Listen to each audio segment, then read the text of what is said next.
Hello guys, Axxound here. Today we're gonna talk about the track Revival, which I did with Trance. First of all, thank you very much. We've been sitting for 5 days at #1 trance releases charts at Beatport. Thanks for the support. But now let's get into it. We talk about the bass line. And as you can see, I minimized the project.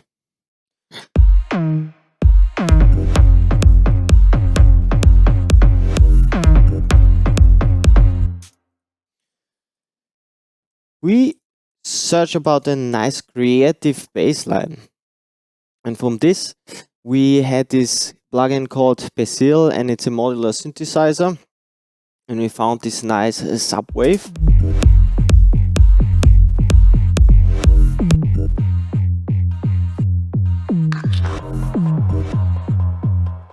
Very cool. I show you the process and walk you through the plugins I used and we applied to it. Let me deactivate it. We have more plugins here. Okay, let's go. First of all, we compress the signal to make it more tight, to reduce the dynamics, bring it up, make it more in your face. So we make sure that we do not have as fast attack because we didn't want to kill the transients at the base. We wanted to let the first attack through and then compress it.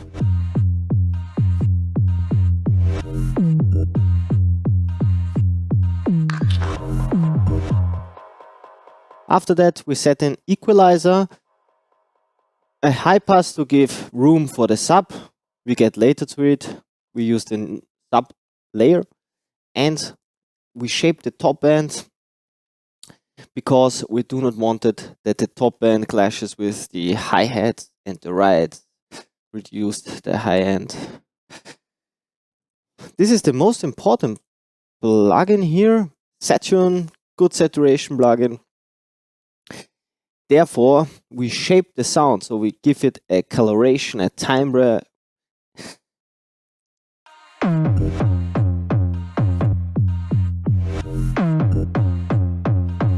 So we get to it, right? We get to the sound. Yeah, after that we had another compressor, but this was more for coloration. Not much for dynamics. We had the feeling that it sets better in the mix and give it a better flow.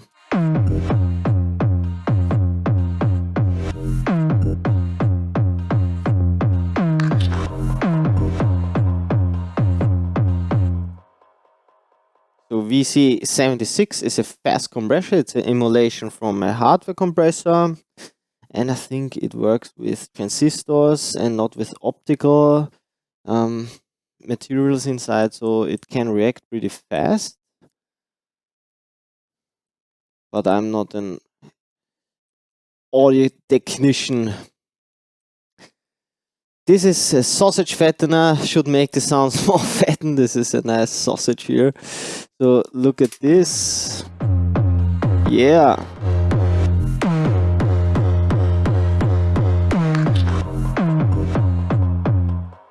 Yeah, we let's bypass it. We just applied a subtle amount of it because too much was too much.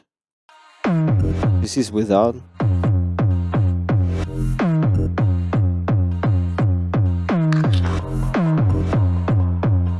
And this is without.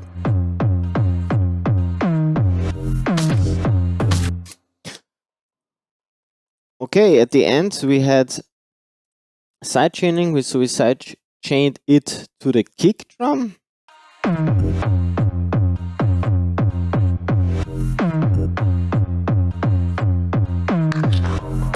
This is just minor adjustments, there's some resonances here.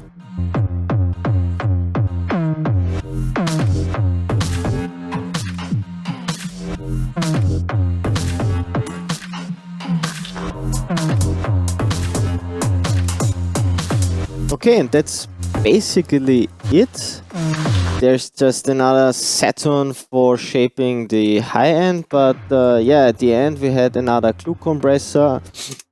It's a very fast attack to make sure, because we had the feeling it spikes too much, I think, and that's why we applied the glue compressor to retain the spikes and give it a little bit more as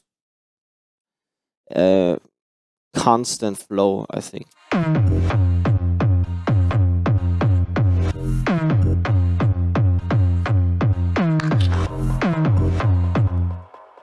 Okay.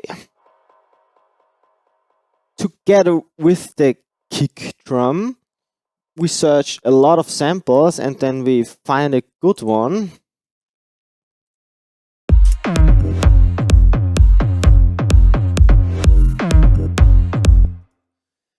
We thought it booms a little bit too much at this frequency range. We lifted a little bit the high end of the kick because we thought it's too dump. But at the high end, at the very high end, we cut it a little bit because we thought it's too much high end. Yeah, and then we had a creative thought. And this was basically adding a reverb to the kick drum, which is not common, but we thought it's a nice creative thing to do that.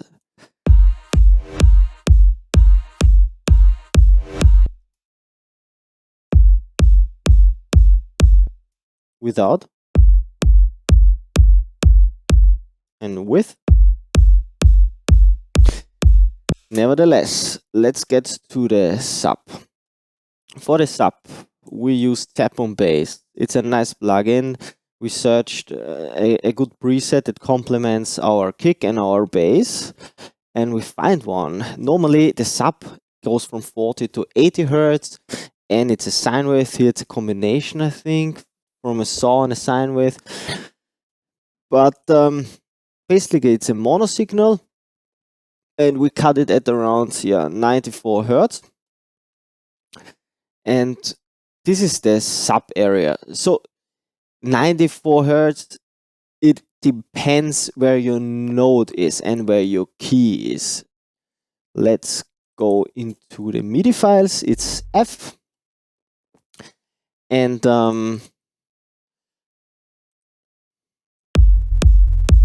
here F plays around 44 hertz, but later on we have additional subnodes that goes until D, E in the second octave of F.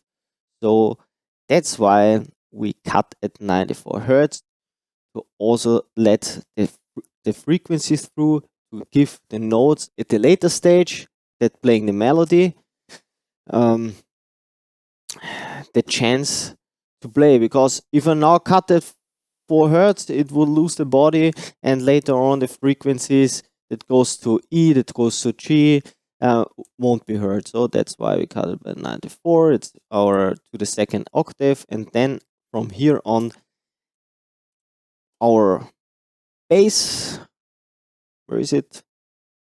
So many plugins here starts. So we cut it at 90 hertz. Okay, so to have a constant frequency band. Good. A little compression, but not too much. Typically, subwaves are long waves, so if you compress it a lot, it distorts easily. So we applied a little compression here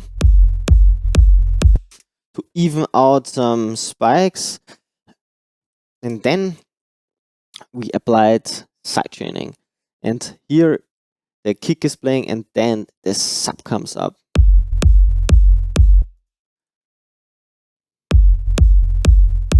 Yeah, okay, and we tried to enhance a little bit more the higher frequencies.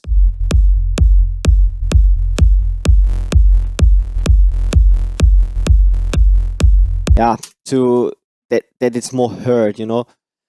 But I think we had it done with a trick.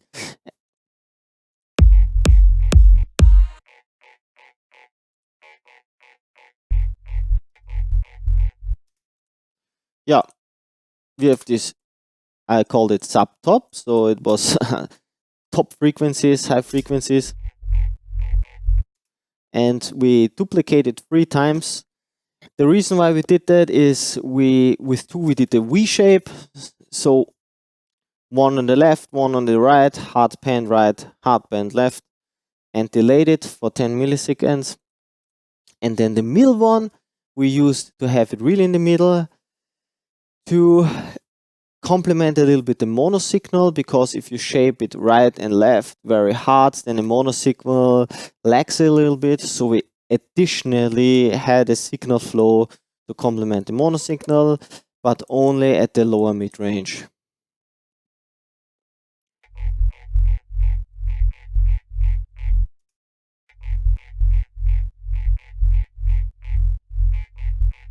So it's from the beginning mono, that's no problem.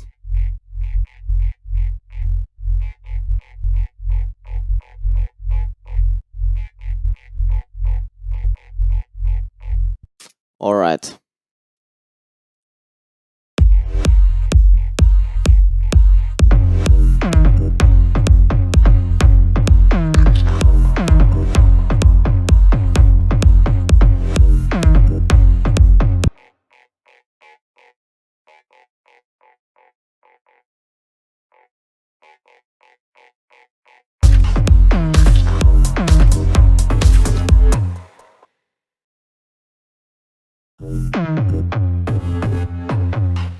The rest is still juice, you know. We have a vocal bass here.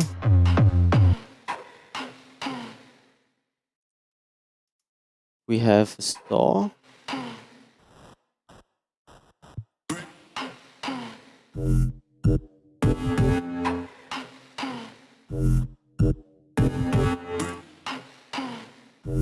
With some fillers.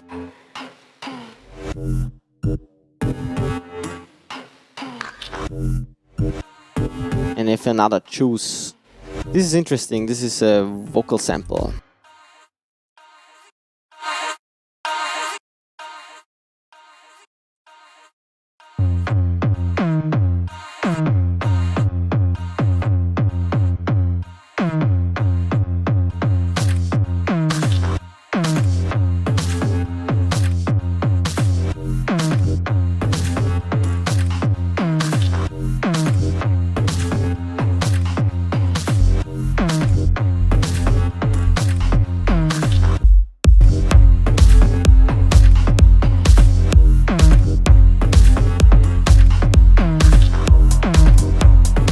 Okay, everybody, I hope this was a good tutorial for you, that you learned something.